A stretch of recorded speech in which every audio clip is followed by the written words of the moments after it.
Dearness allowance తెలుగులో కరువు భత్యం. ఇది తెలంగాణ రాష్ట్ర ఉద్యోగుల పాలిట డీలే అలవెన్స్ అయింది. ఇది 6 నెలల్లో సంవత్సరమో కాదు, ఏకంగా 2.5 ఏండ్లు అయ్యి రికార్డు సృష్టించింది. దేశంలోని 5 డీఏల బకాయిలతో రాష్ట్రం మొదటి స్థానంలో ఉంది. హిమాచల్ ప్రదేశ్ సైతం మన బాటలో నడుస్తుంది. అత్యధికంగా డీఏలు పెండింగ్లో ఉన్న ఈ 2 రాష్ట్రాలు కూడా కాంగ్రెస్ పాలిత రాష్ట్రాలే కావడం గమనార్థం. అలాగే కరువు భత్యం ద్రవ్యోల్బణ ప్రభావాన్ని తగ్గించేందుకు ఉద్యోగులు, పెన్షనర్లకు ప్రభుత్వం చెల్లించే ఉపశమనం. అధిక ధరలు, ధరల సూచీ ప్రకారం ప్రభుత్వమే ఎప్పటికప్పుడు విధిగా డిఏలను విడుదల చేయాలి. రాష్ట్రంలో 3,60,000 మంది ప్రభుత్వ ఉద్యోగులతో పాటు 2,88,000 మంది పెన్షనర్లు ఉన్నారు. వీరికి ప్రతి 6 నెలలకు ఒకసారి 1 డిఏ చొప్పున కనీసం రావాల్సి ఉంది. కానీ ప్రస్తుత ప్రభుత్వం డిఏలను బెచ్చమేసినట్లు ఇస్తుంది.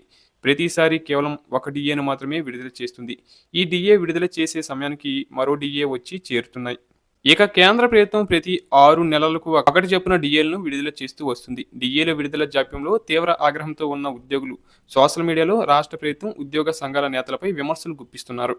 ఎన్నికల ముందు కాంగ్రెస్ హామీ ఇచ్చింది. పెన్షనర్లు, ప్రభుత్వ ఉద్యోగులకు ఇచ్చే పెండింగ్ డిఏలను సకాలంలో ప్రకటించి బకాయిలను నేరుగా ఉద్యోగస్తులకు చెల్లిస్తామని మేనిఫెస్టోలో పెట్టింది. కానీ అమలు మాత్రం చేయట్లేదు. ఉద్యోగ సంఘాల నేతలు చెబుతున్న వివరాల ప్రకారం కేంద్ర ప్రభుత్వం, మణిపూర్, త్రిపుర రాష్ట్రాల్లో మాత్రమే డిఏలు పెండింగ్లో లేవు. పెద్ద రాష్ట్రాలైన మహారాష్ట్ర, మధ్యప్రదేశ్, తమిళనాడు, రాజస్థాన్, బీహార్ వంటి రాష్ట్రాల్లో కేవలం 1 డిఏ మాత్రమే పెండింగ్లో ఉంది. నాగాలాండ్, ఉత్తరాఖండ్, అరుణాచల్ ప్రదేశ్ వంటి చిన్న రాష్ట్రాల్లోనూ 1 డిఏ పెండింగ్లో ఉంది.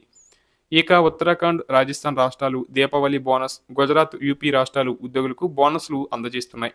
ఇక మేనిఫెస్టోలో చెప్పిన ఏ ఒక్క హామీని కాంగ్రెస్ ప్రభుత్వం అమలు చేయలేదు. అరియర్స్తో సహా పెండింగ్ డిఏలు విడుదల చేస్తామన్నారు. పీఆర్సీ ఇస్తామని పూర్తిగా విస్మరించారు. 2.5 ఏండ్లు పీఆర్సీ నష్టపోయాం, హెల్త్ కార్డులు ఇస్తామన్నారు. అలాగే 1 డిఏ ఇచ్చి మళ్ళీ 5 డిఏలు పెండింగ్లో పెట్టారు.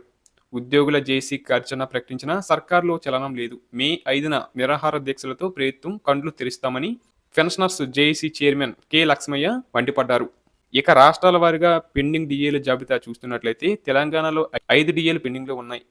హిమాచల్ ప్రదేశ్లో 5 డిఏలు పెండింగ్లో ఉన్నాయి. అలాగే ఆంధ్రప్రదేశ్లో 4 డిఏలు పెండింగ్లో ఉన్నాయి. పంజాబ్ రాష్ట్రంలో 4 డిఏలు పెండింగ్లో ఉన్నాయి.